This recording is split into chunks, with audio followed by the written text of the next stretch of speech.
Welcome to Cocktails and Crime Analysis. My name is Charlie Gibberti, and we have really big news to start this episode off. We fired Chris. Jason and I had to call him into Cocktails and Crime Analysis corporate office earlier this week, and we sat him down and we said, Chris, the numbers just aren't working out, man. We got to go with somebody else. So I'd like to welcome to the Everybody show hates for the Chris. very first time. Everybody does hate Chris. You know, we got some Chris. survey information back that said he wasn't that handsome, so we had to let him go. So I'd like to introduce for the very first time as our third co-host, Cassie Langdon. Cassie comes to us from Holly Springs, North Carolina. So Cassie, for the first time I'll ask you, what are you drinking? I am drinking Crown Apple and ginger ale. Oh. Sounds like a very Simple. classy drink. Thank you. Yeah. Jason, what about you, man? What you drinking? I am drinking a pink mule. So it's a Moscow mule made with grapefruit juice. Ooh, No healthy. Sparkle Donkey this week? No sparkle donkey. I save that for only certain occasions. Well, as you guys can see, I'm actually on location this week at the beautiful Fort Lauderdale Beach for the FCIA conference. So I am drinking the official drink of Florida. This is Hunch Punch. No one actually knows what's in Hunch Punch. Some say it's just whatever's in your heart. If you play a Jimmy Buffett song backwards, it'll tell you how to make it. So Solid. cheers. Thank you guys for joining for the show today. So some big announcements in the crime analysis training world. Eric Pisa, friend of the show, big GIS expert, is launching a training program specifically for crime analysts through Northeastern University. The program is a series of 1 credit hour classes as part of a certificate program that can be taken asynchronously. It is geared towards working professionals. So in honor of Eric launching his class, I wanted to start today off by just asking you guys, what is the best training that you've ever been through as a crime analyst? Cassie, we'll start with you.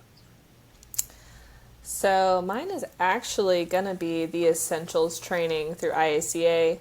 It's one of the 12-week online classes because, one, I could really go at my own pace and kind of take in as much as I wanted. And you have the whole book, so even though the first Essentials kind of only goes over like the first half of the book, I saw the book and kind of went on. And it really helped set up a base with the data part of crime analysis when I was transitioning from really working as an investigator in that intel side to know what I was talking about.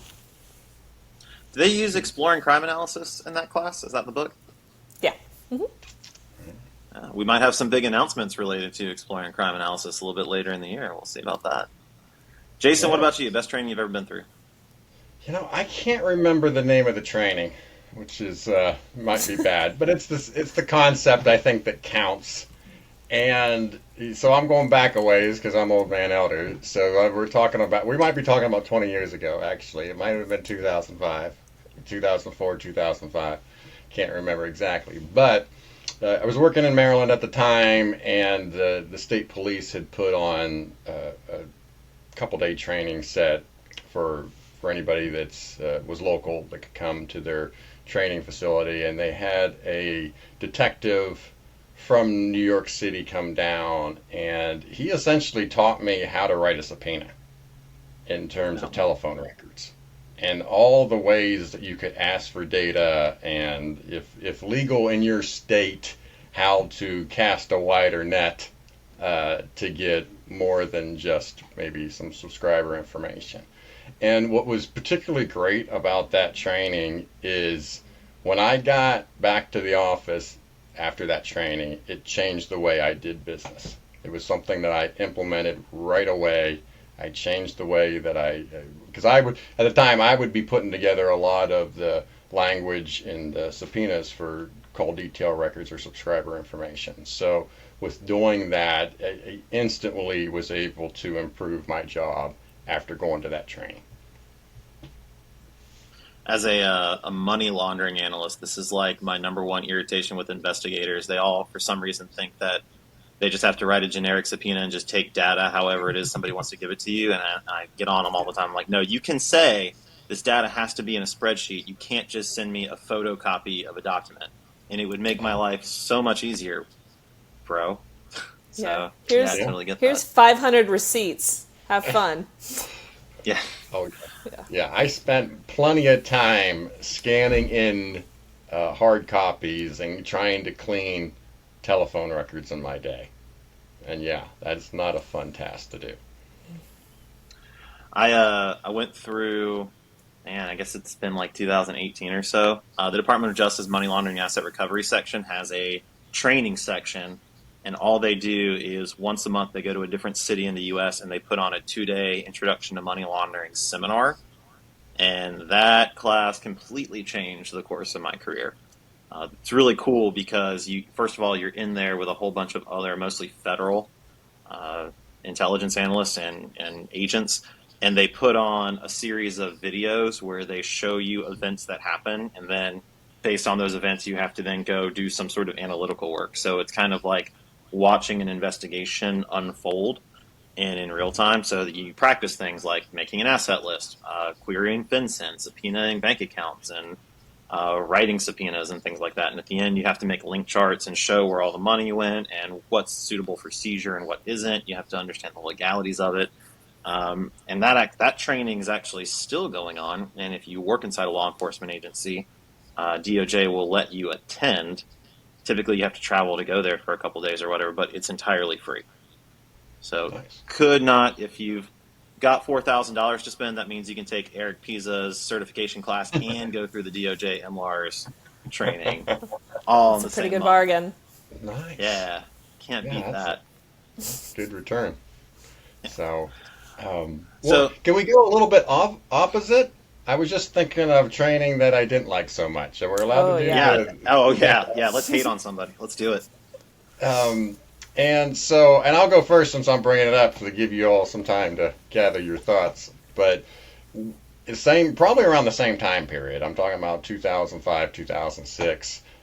We, our whole office got invited to DC for, I think it was DEA at the time, was putting on their fleet training. And this training was normally 6 weeks that you went to, but somehow they crammed this thing into 2 weeks.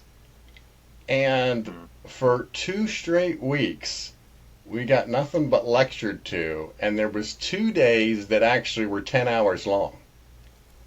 And it was just one talking head after another. And there were some of them gave some pretty good tips and tricks and about investigations and trying to they did some fun things about handwriting analysis and if someone's lying and whatnot, and so those are some things that I do remember. But in terms of like what I brought back to the office, I mean, I was spent like 5 or 6 days into the training, and it was a 10-day training, as I mentioned. So that was one of those things that I was burnt by the time we got it, and I don't really think it was too much that I grabbed from that 2 weeks and actually implemented when I got back to the office. Mine isn't like a specific one because this has happened to me a couple times. I hate going into a training that says it's going to teach you this skill, and you get in there and it's just a case study essentially, but not a well done case study. It's more of a look at me and how I solved this case and did this great thing. Um, but you don't realize that until you're like in it. And I'm not one of those people that'll get up and leave. Um, Nice. I will stick through it, even if they're like just doing miserable. I can't. So yeah, just you're just sitting there and you're hearing this "I love me" story for however long of a period, depending on whether it's a conference or specific training. But there's one I was stuck in for 2 hours. It was rough. I learned Now, nothing. do you guys feel that case studies are training? No. I think it has to be very particularly done. If you're walking through the skill set in a way, more than just like broad highlights of what happened in the case. But I think the way it's generally done, no. Yeah. I often feel, I mean, it's a staple, I think, at a lot of conferences to have whole tracks dedicated to case studies. And I think it's like the true crime phenomenon where people like a good story, so they'll sit there and listen to a good story. But in terms of, again, you can tell what I feel is good training is something that you can bring back and implement back into your office. And I'm not, some of those case studies, I mean, maybe there's something that they did in that particular training that you could key on and either ask them about, study up on, and implement. But I'm not sure how many people are doing that. Yeah, I think I've one out of all the ones I've sat through have taught me something specifically. There are some conferences that do this really well. So ACFE had the guy who went to jail for the Fire Festival as like a well-known fraudster, like coming up, and they also had the investigator that made the case against him. They were like on stage together talking about what happened. That room was packed. There must have been at least 1,200 people in that room, and it was so much fun to listen to. But like, short of having something really fascinating like that, yeah, there are events that I won't go to anymore because I just know every year it's just case study after case study after case study. And once you've been in law enforcement for 5 years, like these things just aren't as interesting as they Yeah. used to be. Like there was another murderer, you got him with cool technology, awesome. Like Yeah. I don't know. You're right. There's just nothing.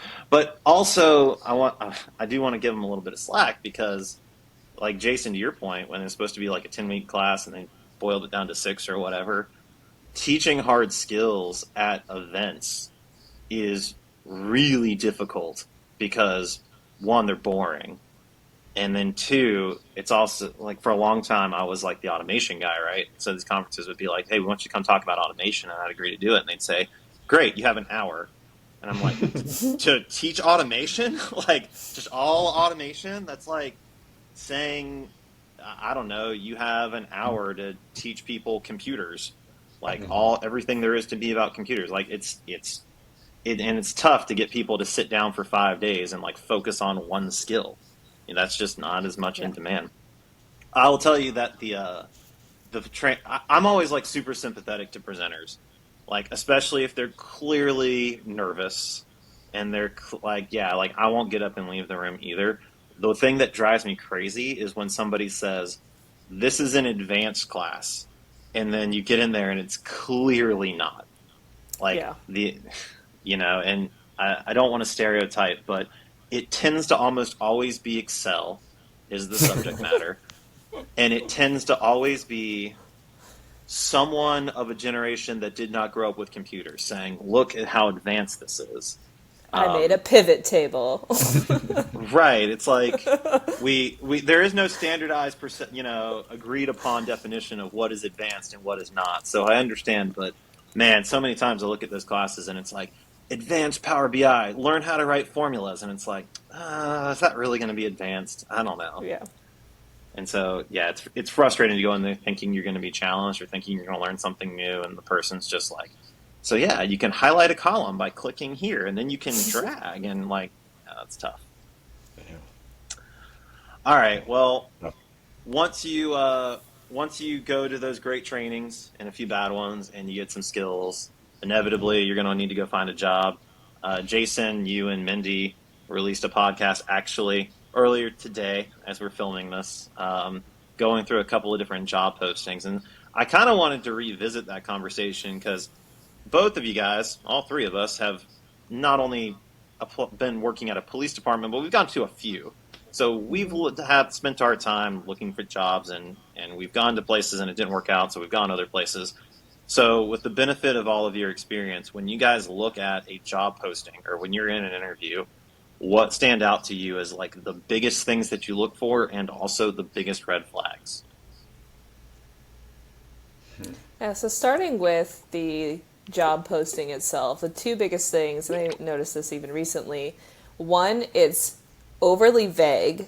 So Hmm. the crime analyst role seems like it's been copied and posted from like either just like the IACA website or just very broad of what you're going to be doing isn't clear. Or two, they're overly specific about programs, but you can tell that they probably don't know what that program is. So, for example, there was a very small agency that had stated Palantir was one of the products that they were using. The analyst was going to be in charge of, and Nope. I instantly was like, there's no way that you have Palantir. If you do, I'm going to be amazed. But clearly they like Googled crime analyst, products and technology, and they posted it in their posting. So, yeah, outliers on both extremes, really.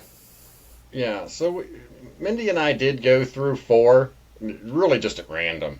And it was fascinating. The intelligence analyst one that we reviewed was the most specific. And it got me thinking that it's probably because that position's written into the standard operating procedure. And it's very specific in terms of the duties because it went into doing research in CAD and working cameras and doing LPR, which is it was way more specific. And the crime analysis ones that we reviewed, to Cassie's point, were very general. Like report report on stats or report on do weekly presentations or something like that. Do some crime trends or something like that. Um, I don't. I think there are some things you look for. What can you build off of? If you decide you're applying for this job, how can you apply your skills to the job? And so that's what I would be looking for is there preferred education? Is there preferred certification? How do I see myself being able to highlight my experience with what they're trying to highlight? And that's more general than maybe what you were thinking of, Charlie. But that's what comes to mind. Yeah, and I don't necessarily know that I want to unpack this a lot, and I try Mm-hmm. not to use this as a platform to throw shade. But any job posting that mentions frickin' crystal reports, I would just immediately delete. Just like, no, like I deserve better than that in my life. Like, and Oh, I'm not saying Yeah. I'm not endorsing that there's a better thing out there or whatever. Just like literally any, or Tyler Technologies. If you have to touch Tyler Technologies, go give yourself a crime analysis like inoculation before you take that job. Um, so Crystal Reports in particular is a sore spot for me because I tell folks that I didn't get to go to Disneyland because of Crystal Reports. Okay, IACA, whatever year that was, 2017, 2018, when it was in Redlands, I put in to do SQL, to do two SQL classes, and both of them got denied because they wanted to do crystal reports over just normal SQL. And so me and my family are deprived of Disneyland Mm. because of crystal reports. if you I'm needed not another over. reason to hate Crystal Reports, Yeah, what not an over it. evil corporation stepped into Jason Elder's lives and robbed his children of Disneyland. God. Yes. So. Uh, I think for me, the line that I have fallen for in the past, but I recognize now that it's super freaking toxic, is if you are dealing with a police chief and they say this job can be anything you want to make it. That sounds super progressive and awesome. It's not. I promise you, it's not. Jason, kind of like what you were saying about the job that was really specific because it's written into SOPs. Hmm. I still think that a majority of police departments today, I don't know what the impetus for hiring an analyst is in the first place, but if it's something like a captain or a chief saw a news report about something crime analysis related and said, we need to do that. And so they flew through the process, they hired somebody, and there's no standard operating procedure, there was no forethought on how that person's going to get used, and then they bring them in for an interview and they say something like, this job can be anything you want to make it. Well, let me tell you what's going to happen. You're going to get there. No one's going to really know what to tell you to do. If you're a seasoned analyst and you can like sit and you can start building an analytic function, cool. If that's not, you're going to get tossed from one administrative duty to another. You're going to wind up in a real-time crime center. You're going to wind up in a fusion center. You're going to wind up doing phones. You're going to wind up doing drones. I mean, and maybe some of those things are cool. Maybe you're into it. Maybe that's your Yeah. passion, but you're probably not going to be sitting down doing the job that you thought that you were going to be doing Yeah. in 6 months, a year, however long it is. That's very fair because I've fallen for that line twice now. But the We've first all been there. time, there had been a history of analysts there before, and there were people within the building that understood what crime analysts do, just not all of command staff. And of course, then, command staff changes and you end Right. up at a real time crime center, not doing analysis. But yeah, it very much depends on the agency. And like you said, like being seasoned versus non seasoned. So you go into a small department that's like, we need this now, and you're new, or like maybe you only have a couple months, or maybe you have your degree in crime analysis and you get there. One, you've got to be able to hold your own. So when people start coming in and saying, "Hey, I need you to do this," and you're like, "No, I'm not a PIO." Like you have to have the ability to do that. Not So a that being a, secretary. yeah, not a secretary. So not only being a seasoned analyst, but being able to hold your own against command staff, which can be intimidating when someone at rank comes in there and says, "Hey, I need you to do this," and I'm like, "Well, I would love to help you. However, this is my role. This is where I'm going to spend my time. It's more beneficial to the department and why you hired me." You know, so Yeah. it's a And balance. I've interviewed plenty of analysts that not only was that a new position, but they were brand new to the field. And some people flourish in that, right? It's some people went in there and were able to learn the job, build the build the position, and the department was better for it. And but it just like anything else, it's not for everybody. Yeah. I struggled in similar when I was in similar positions where it's like, hey, you gotta show me some kind of architecture here. I can't just I mean I'm not sure where how I'm going to meet any goals if you're just telling me to just do whatever. And I always relied on my technical skills, right? Because of that. And and some folks will maybe rely on something else, either their soft skills or there will be an extension of the investigator, or there's a wide path to go into, but it still it still surprises me to this day that in the 90s I get it because police departments were forced or felt forced to hire analysts to be CLIA certified. And so they just went through the thing. It's like, hey, we need this because we want to be certified. So yeah, we don't really know, so go. But in 2024, if you're putting in for a position and you're not sure what that position's supposed to do, it's a little surprising to me. This is my broadcast to police departments that are trying to get CLIA certified that don't have an analyst. And maybe you're a smaller department. You don't need a whole analyst if you're just doing it for CLIA, right? It's like I did the CLIA standard of crime analysis as the records person at Wrightsville Beach, right? It was a one-page document I put together once a month. So if that's all you're using it for, don't hire a crime analyst, right? No, If there's I think they tweaked that standard. In the 90s, it actually I think had to be someone with the analyst title, and I think they've tweaked that standard since then. well, this So was you're right. You're right. It just has to have certain analytical someone doing analytical duties will meet the standard now. What did that one-page document contain? For those of us who have never so done that.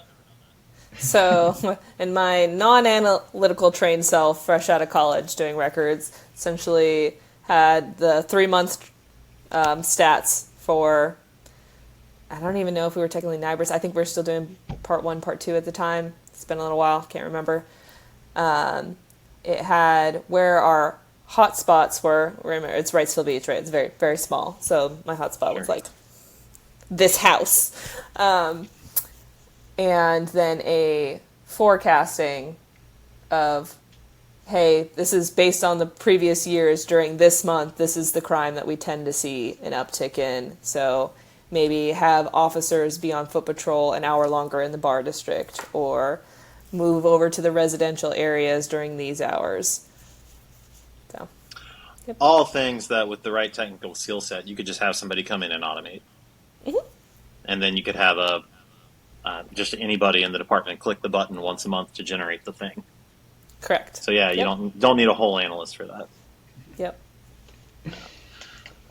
Back to job announcements, though, real quick. I know we want to move on to the next topic, but one of the things that we're going to get into, well, we might have to scratch that, but the talking about going into the private sector. When I was going into the private sector, I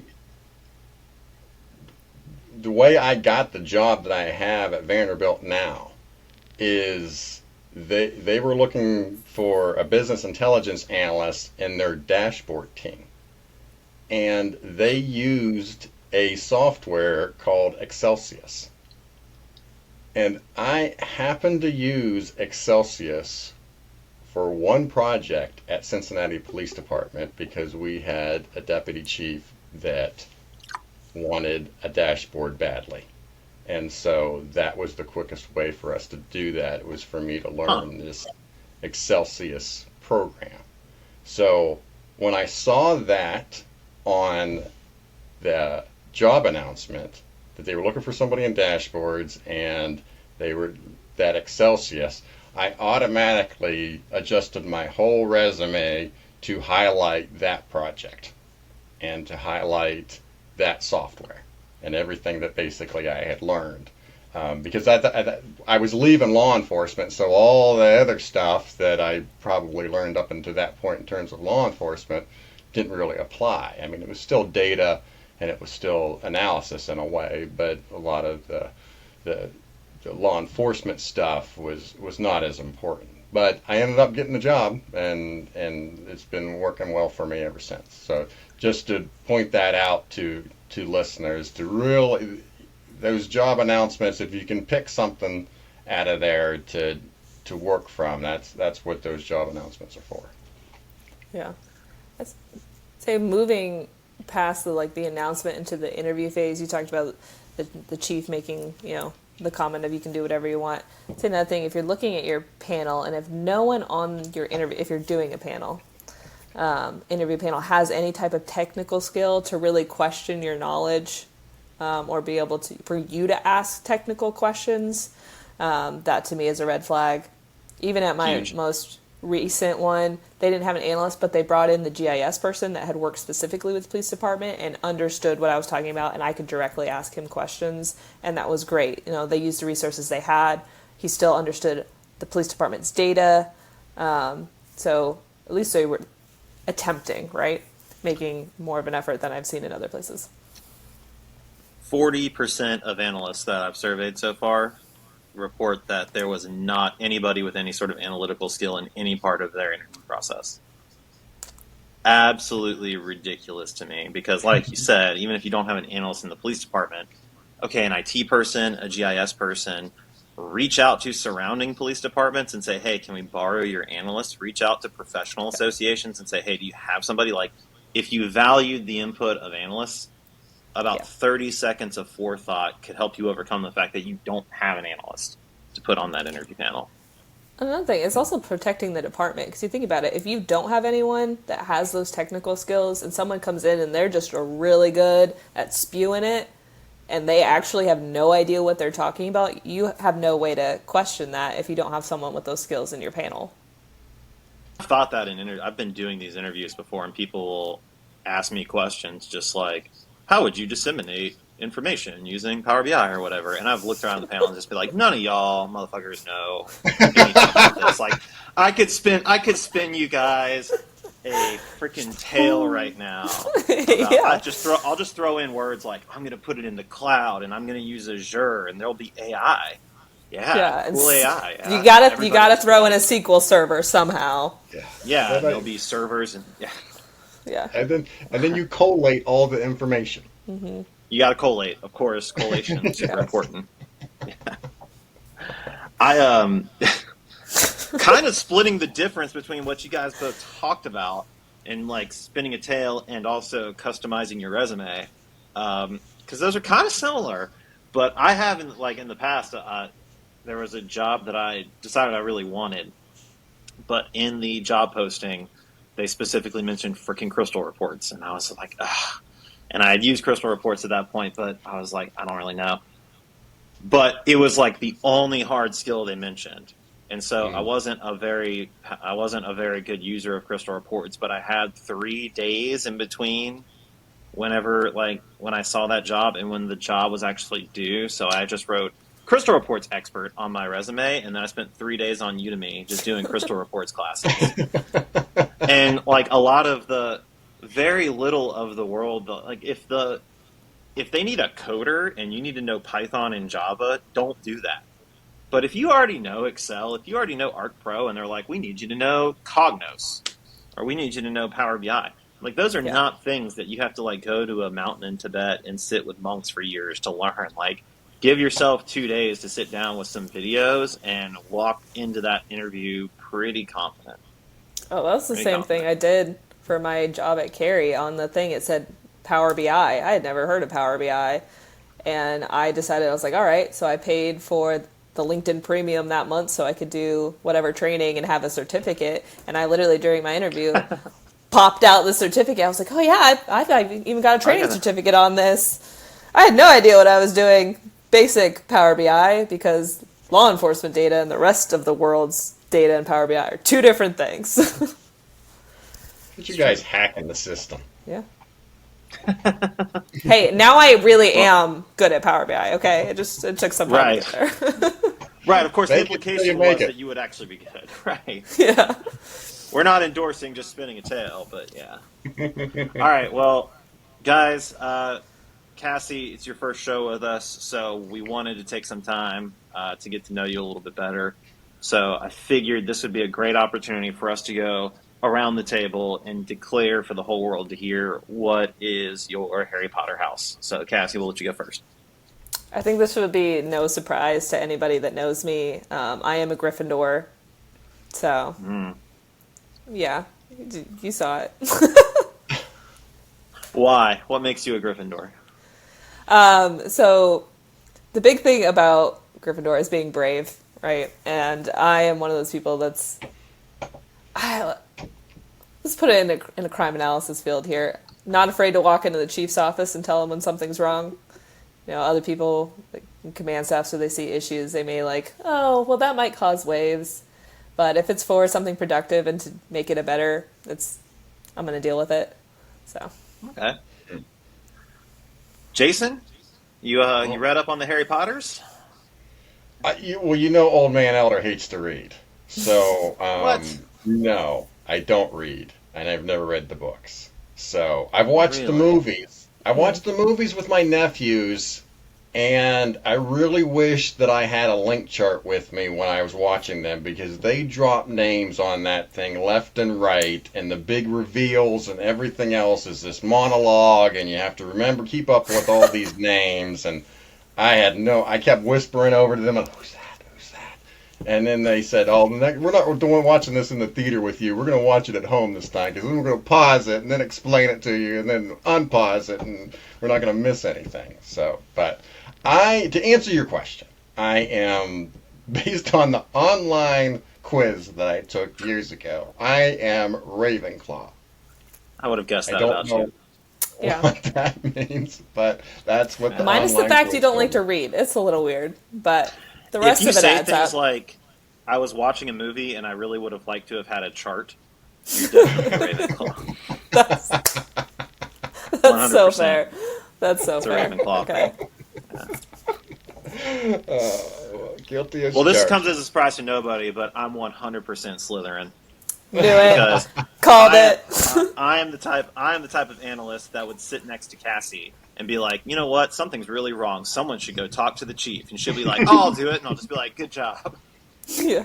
It's the cunning, okay? You It's the gotta, cunning. Yeah, yeah. we're cunning. Oh, We're the sly. snake We're in the scheming. grass. Yeah. Yeah. 100% Slytherin. I don't know about all the racism and genocide and stuff, but man, those house parties were probably way cooler in Slytherin than anywhere else, and so that's what I'm here for. Oh Speaking yeah. of house parties, Colin Whittington from across the thin blue line is going to be joining us right after this segment. He's going to be talking about his new book, wherein he discusses police officers transitioning to the private sector, something that a few people on this show have done. So we're going to go get a refill, and be sure to come back and join us.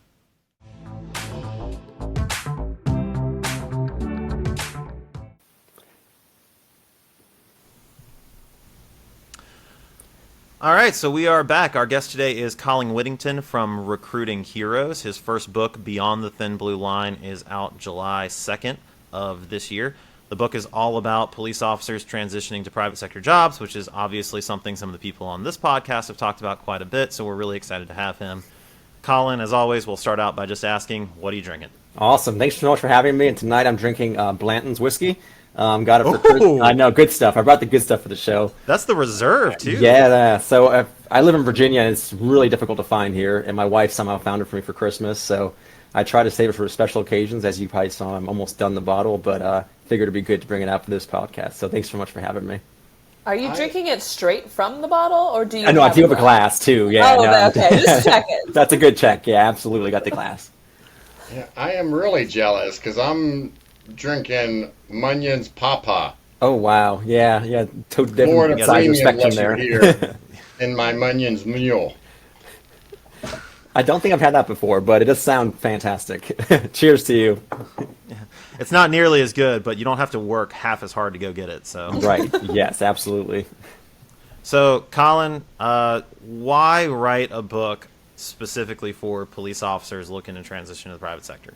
Yeah. So I actually was in law enforcement myself. I was a deputy sheriff in Northern Virginia for an agency called the Loudoun County Sheriff's Office, just outside D.C. Worked patrol, community policing, got promoted to sergeant, and then I was put in charge of the recruiting and background investigation unit, which is where I really fell in love with recruiting. Ended up leaving law enforcement in 2022 and starting my own recruiting agency. The company itself is called Recruiting Heroes, as you mentioned. And the company's mission is to help veterans and first responders, specifically law enforcement, find careers after their years of service. Specifically for law enforcement, I noticed there's a huge lack of resources for officers trying to leave law enforcement to go into the private sector.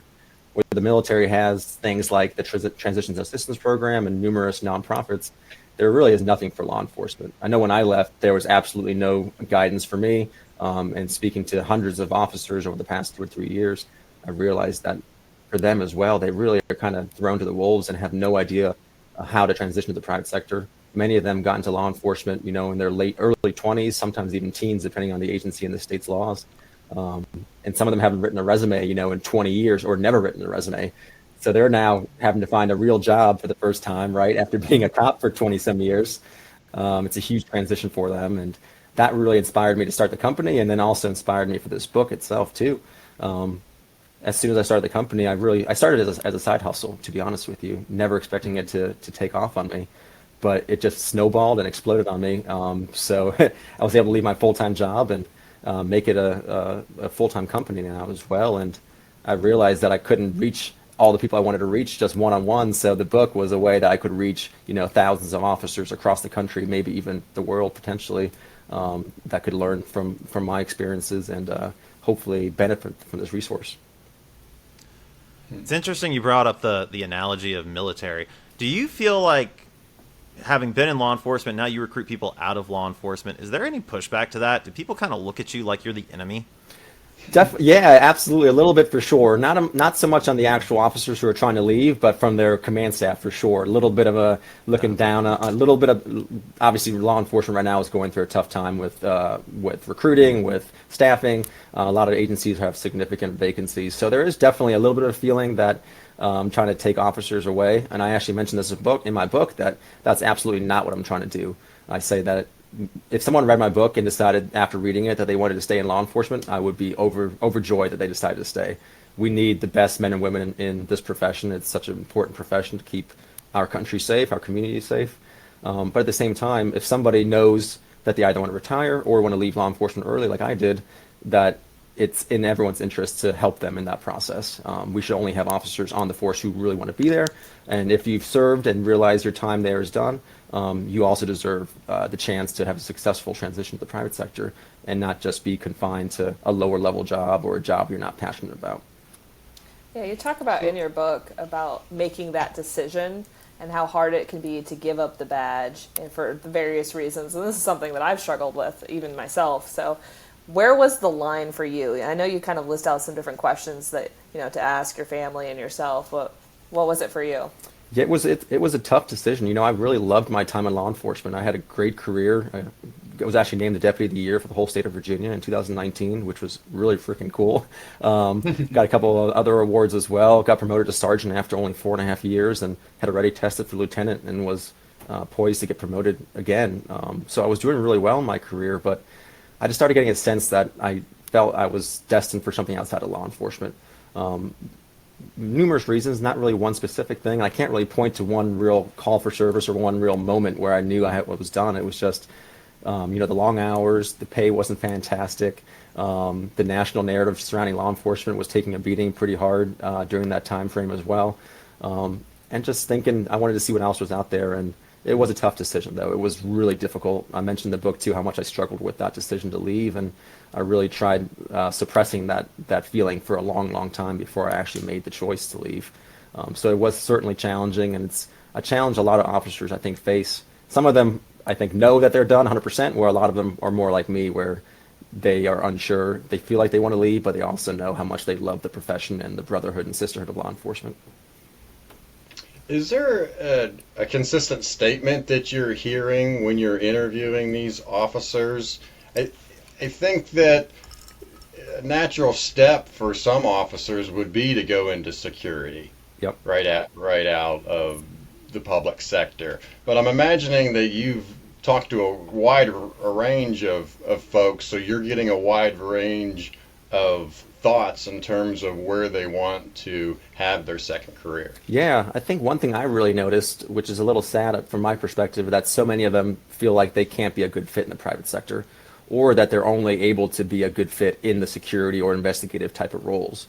And if you want to be in investigative or security type of roles, that's awesome. That's a great career path.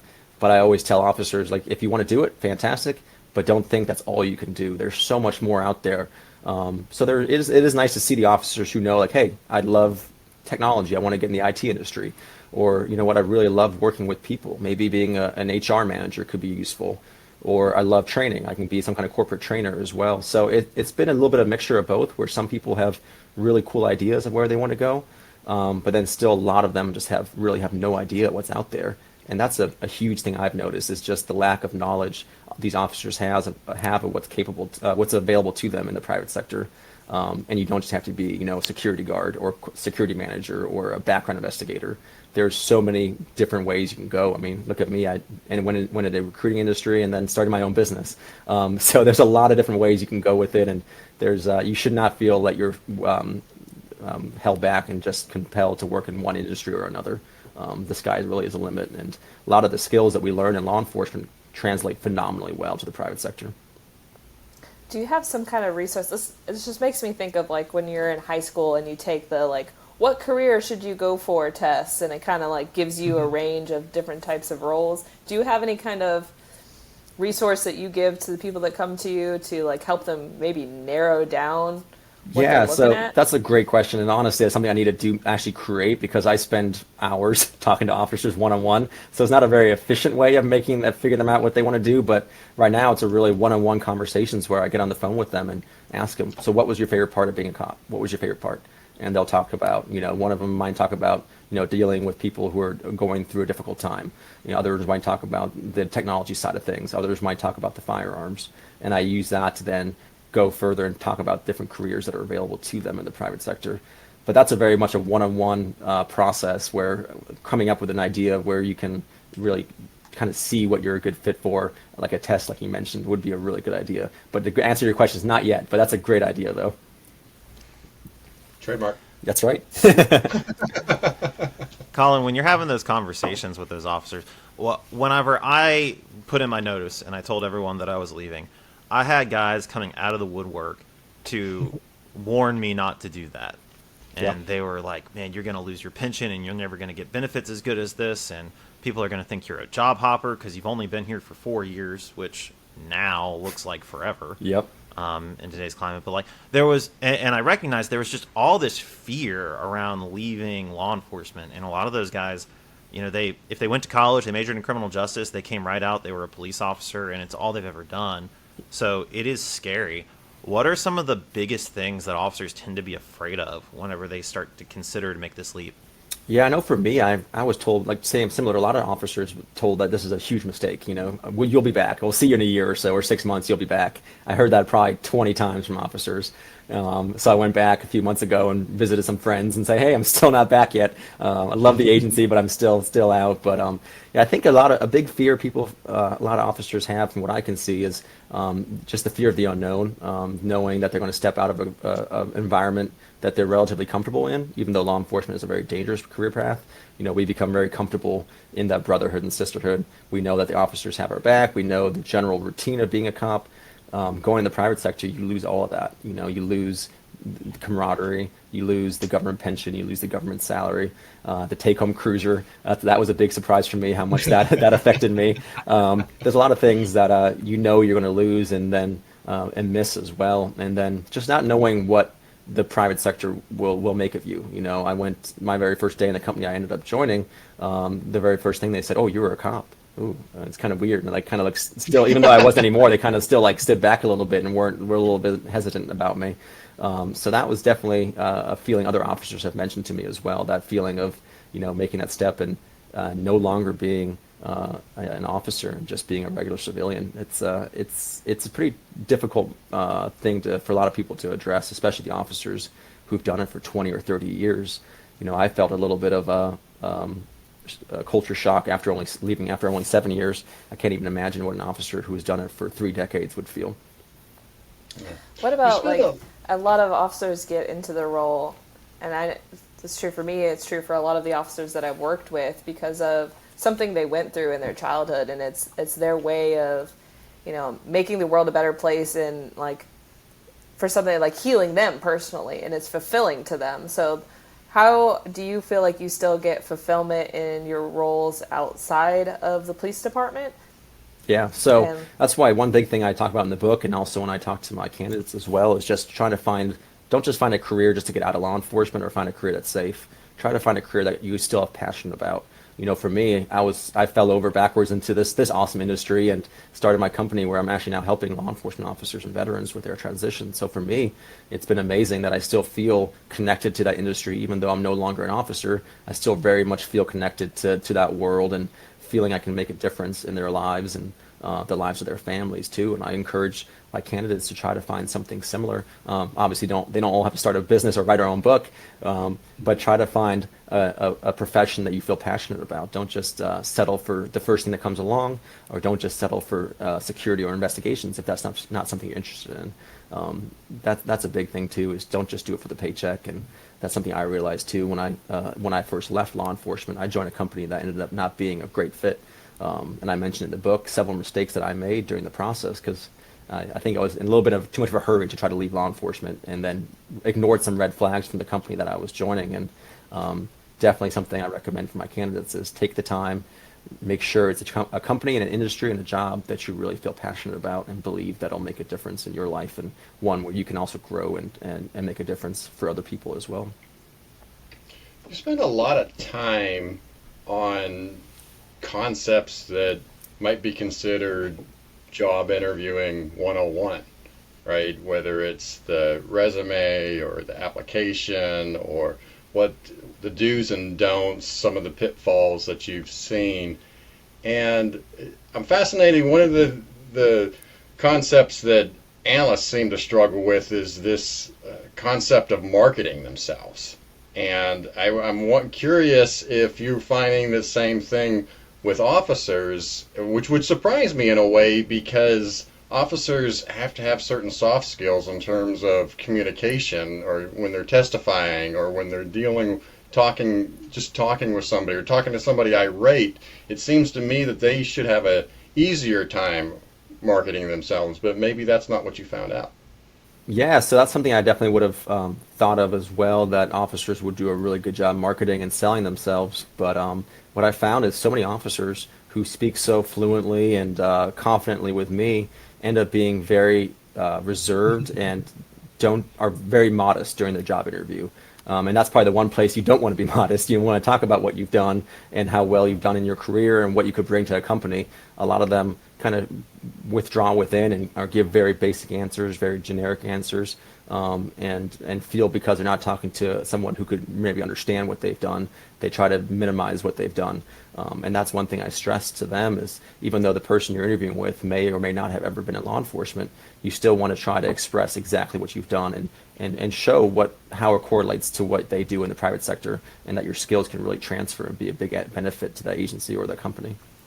So out of these skills that you're having them making sure that they're selling them to the departments, we've talked a lot about soft skills versus analytical skills. What soft skills would you say are most important or to focus on or train up on, especially for analysts? I think that's something we often might forget about a little bit. We're really good at those technical skills. Is there anything you see specifically that needs to be out there? Yeah, I think the ability just to communicate well during the interview, showing empathy, showing, work ethic, and just showing that you would be a great candidate for that company is a huge thing. What I found a lot of time in the private sector, unless the job is incredibly technical, a huge part of being selected to be hired is this the likability factor, whether or not the interviewer can connect with you and feel that you would fit in well with the company. If you show that you have the work ethic, you have, the poise under pressure, and that you have the ability to learn, that's a huge thing for a lot of companies. And one thing I always stress for the clients I work with is that I place a huge emphasis on finding candidates that are good people and that are willing to learn. You can always teach somebody, the technical skills. You can't teach someone to be a good person. So really highlighting that and highlighting that background and how good of a candidate you can be and your work ethic and your communication. Those are the things that I think really shine with employers. So we kind of talked about making the jump and the fear of making the jump, and is the job going to be fulfilling, and is the job are my skills going to translate, and am I going to lose my pension? I'm just curious, out of everyone that you've worked with, how many police officers make the transition to the private sector and a year later they're down the road and they're like, man, I really regret this, I should go back to the public sector? So I can say I think 100% of my candidates I've worked with and placed myself are still with the companies they're with or still in the private sector. I don't think anybody has made a jump back into law enforcement, which is pretty interesting because I know when I was a deputy sheriff, I saw people come and go numerous times. People would leave, go to either another agency or another profession even, and come back to law enforcement. But I'm seeing now that, especially the younger officers who are deciding they're done with being in law enforcement, a lot of them, as long as they make the transition successfully as far as finding a job, they then end up liking what they're doing and being very happy. I know for me, I was worried about the transition, worried about leaving, but it ended up being one of the best decisions of my life. Again, I love being a cop, but I'm just loving what I'm doing now as well. So, two concepts that I remember hearing a lot when I was in the public sector is two things about the private sector. One is it seems like the private sector expects a lot of traveling. And depending on the position, that you're leaving and now you're going to be away from the wife and kids or family long periods of time throughout the whole week. And number two, that you're getting into a cutthroat environment in which you could be laid off in 6 months, whereas you have more. The belief is you have more stability in the public sector. And so, can you talk a little bit about those two concepts? Do you still observe that type of fear, and what would you say to it? Yeah, so a little bit. I definitely still see the second one for sure. The traveling, some officers obviously tell me I've been away from my family for a decade, 2 decades. I'm done with traveling. Unfortunately, nowadays, especially with the options of doing Zoom calls, team calls, traveling there's not as many jobs that require as much traveling, which is nice. There's still plenty, of course, that if you're interested in those kind of things, you can certainly do that as well. But there's also plenty of options where you don't have to travel. The risk of the layoffs is something I mentioned in the book as well, that in government, especially in law enforcement, unless you do something really egregious, you're pretty set. It's pretty tough to fire somebody who's following the general orders and following policies. Even if they're a jerk, they're not going to get fired. the private sector, especially how much you follow the private sector currently, the last 2 years, there's been a ton of layoffs, especially in the recruiting industry. I know a lot of great recruiters who lost their jobs, and a lot of them were out of work for 6 to 8 months. And that's something I definitely address in the book as well, is making sure that you factor that in and consider that. You're leaving a profession where employment stability is relatively stable. You're not going to get fired, most likely. Going to the private sector, there is that risk. You have to be prepared for something like that happening. And I always say, look at the company you're looking at as well. And that's something I didn't do. I didn't spend enough time researching the company that I ended up joining. And candidates that are doing that should go onto sites that give employee reviews. You can go to Glassdoor, you can go to Indeed. Those kind of companies websites allow employees, to leave reviews in those companies. And you can really see what the culture is like, if there is a cutthroat environment, if it's more of a happy environment, if there's career growth opportunities. And since those posts can be left anonymously as well, people are very honest. Because, when you interview with a company, they're going to tell you it's amazing, of course. But going onto those websites can really kind of open your eyes about what's going on in the company and if it's something you feel like it's a good fit. And then there's always a discussion too about whether you want to join a really big company, like a Facebook, a Meta, an X, and an Amazon, or are you okay going to a smaller company? And typically, a lot of the bigger layoffs are with the bigger size companies that are, laying off, 10,000 people.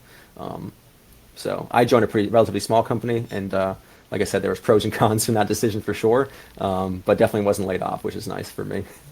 You talk about the firing and the fact that in public sector it is a lot harder to get fired, which can, in my opinion, affect the culture that is within. So how do you feel the cultural shift is in being in the private sector versus the public sector? Yeah, that's one thing. One of the factors why I ended up leaving law enforcement. I felt, even though I love my agency, I still speak really highly of them, and I thought it was a fantastic place to work. Probably similar to most agencies, it's a place where if you do really well, you're rewarded with more work. And it ended up just kind of, the better I did, the more work I got. And I kind of joke about now the job that I was doing is now being done by 4 different people. And that's not an exaggeration. Literally 4 people are doing the job that I was doing when I was there. So that, then going to the private sector, if you're going to a good company, you can get rewarded with good work, with promotions, with raises, with bonuses and things like that. So that for me was appealing. And I think that can be an opportunity for a lot of officers who have great work ethic and have come from an environment where you get paid the same whether you're the hardest working officer in the agency or you're the biggest slacker who dodges all the calls. You're gonna get the same raise every single year, and that's something that definitely kind of irked me for a while. That I was getting the exact same raise as the officer next to me who was dodging calls, taking a nap in his cruiser, you name it. Versus in the private sector, there's potential if you do really well, you can also move up the ranks and financially as well as positions-wise as well. I always thought that both of those conversations, the cutthroat nature and the fact that you can be fired in the private sector, I always thought that those were kind of bizarre coming from police, because it's like, you're worried about the private sector being cutthroat. Bro, you put a gun on your hip and a steel plate over your chest every day. They sprayed you with poison in your training. They tear gassed you. They pepper sprayed. You got tasered. Right. You got tased probably in your training, and you're worried about like the cutthroat because Bob from accounting might send you a nasty grand email. Like you're worried about that. Like, and then if I go to the private sector, I can be fired. I was just like, yeah, and isn't that great? Like because there are so many great police officers out there, but every single police officer has worked with somebody who literally just collected a check for 30 years and did nothing. And everyone's just like, God, wouldn't it be so great if we could fire people? And so, yeah, like finding the right fit of the right company, like you're surrounded by people who, they're not corporate shills, they're high performers. And I think that makes you a higher performer too. But yeah, so I saw when I went to the private sector, I kept the same work ethic that I had in law enforcement. And it seemed like within the first month, everyone was asking me, like, how are you doing all this much work? Like, you're kind of making us look bad. And it's like, this is how we work. And I always joke, my wife's a teacher, so I always joke with her that no one knows what hard work is like teachers and law enforcement. We get put through a lot, and we have to put up with a lot of crap and do a lot of work. That when I made that switch to the private sector, it just felt, at least the company I worked with, felt relatively easy. Like the workload I was getting was like I want more. Like I'm ready to do more. So I don't think that fear of fear of getting let go, fear of layoffs should deter you by any means. That shouldn't be the only factor by any means. If you go and you perform it exceptionally well, you're not going to get laid off. Companies that really don't want to. If you're doing a good job, they want to keep you around and want you to continue to perform for them. I'm curious, when your first, say week out of the being in law enforcement, did you have any sort of like identity crisis you felt was really hard to deal with? I know, like my first week being an analyst after being sworn, I checked for my gun like 50 times a day until I realized, wait, I didn't forget it. Like, Right. I don't have one anymore. Yeah. Yeah, actually, I mentioned in the book as well, and I call it my gun belt day. So I've been out of law enforcement for probably about 4 weeks at a time, and really had not really thought too much about it. I was kind of like, oh, it's fine. I'm doing great. Like everything was going well, the job was going well. Hadn't thought too much about my prior career, and I just hadn't slept well the night before, and was getting dressed to go into my job for that day, and I was just putting my clothes on like I always do, just going through the motions, really, really tired, not even thinking about it. And after I put on all my clothes, I went and reached to the hook where my gun belt used to hang. And obviously the hook is no longer there, and the gun belt was definitely no longer there. So I really reached for nothing. And that moment, that's when it just really hit me that I was no longer, an officer, no longer a deputy sheriff. And it was rough. It was a tough day. I all of a sudden just like felt really, really sad and really kind of depressed about that fact that I was no longer in that profession. Even though I knew I had made the right decision to leave, it's still hard. It was definitely an identity crisis moment, and a really difficult thing to get through. That whole day was pretty brutal, and but it was funny that it was so much later. It wasn't like it was the first day after leaving law enforcement.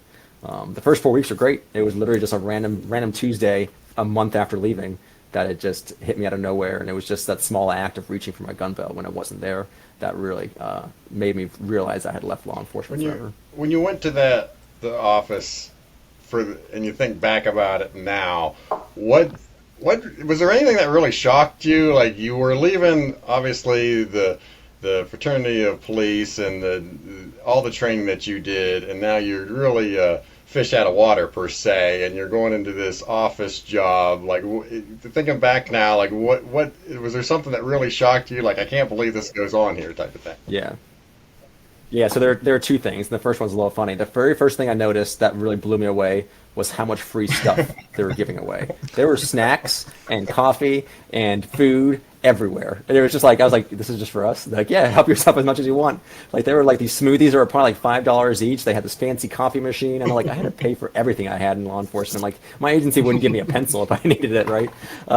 So that was a huge shock. And then the second one for me was really just the lack of, at least the company I worked for, the structure of the company, where I came from an agency where the chain of command was a huge deal. A deputy would ask a sergeant, who would ask his lieutenant, who would ask his captain, all the way up to the sheriff, and then it would slowly work its way back down again. So getting an answer to a simple question could take weeks, right? And then with my first couple of weeks there, I was asking my supervisor what I thought was normal and appropriate questions to ask my boss, and he's like, "Colin, just go. We hired you to do this job. Just do it. As long as you're not going to destroy the whole company in this decision, go do it."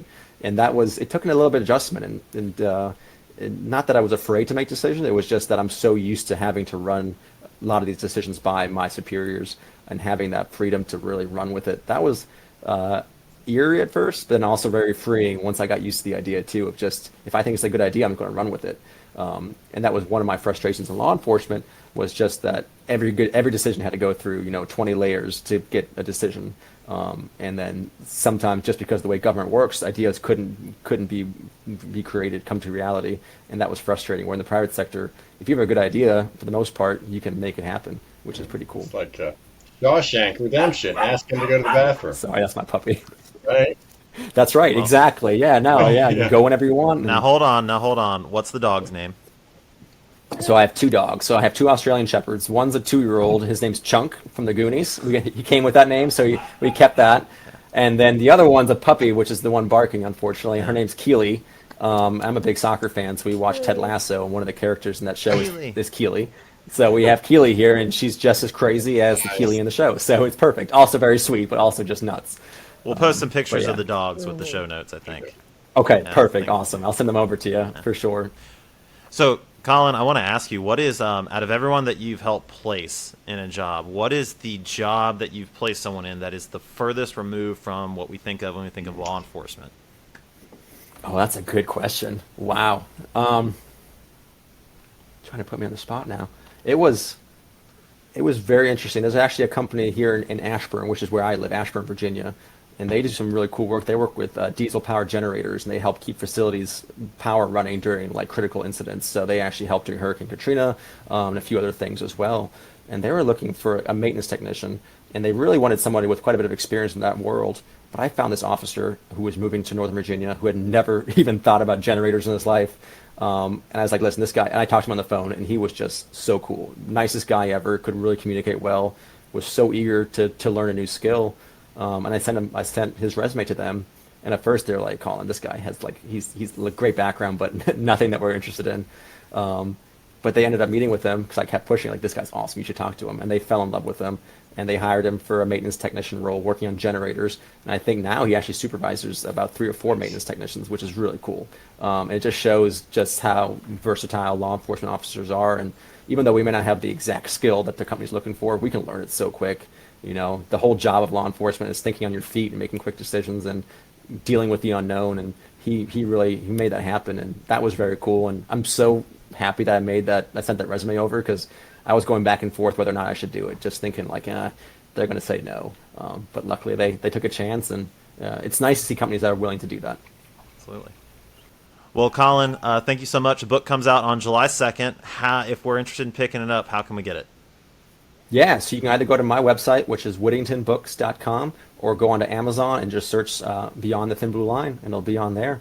I'm very excited, and hoping to also start pushing it towards law enforcement agencies as well. You know, when I left, they gave me a little plaque, which is nice and all, of course, but doesn't really do a whole lot as far as helping. So my thought was if agencies can actually give their retiring or leaving officers a book that can actually help them, that would be great as well. So hoping agencies will pick it up too. Awesome. Pre-orders now? Or got to wait till the 2nd? Nah, maybe a week before. I'm still deciding whether or not to do pre-orders or not. The way the algorithm on Amazon is pretty weird. I'm hoping that it'll do pretty well, and we'll see. I'll let you know that if it comes pre-order, you'll be the first to know.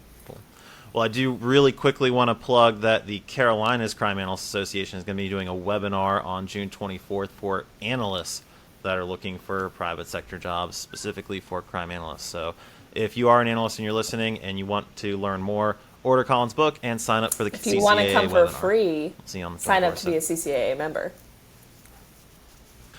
Well, Colin, thank you so much, and thank you all at home for watching, and we'll see you next week. Thank you all. Cheers. Thank you all.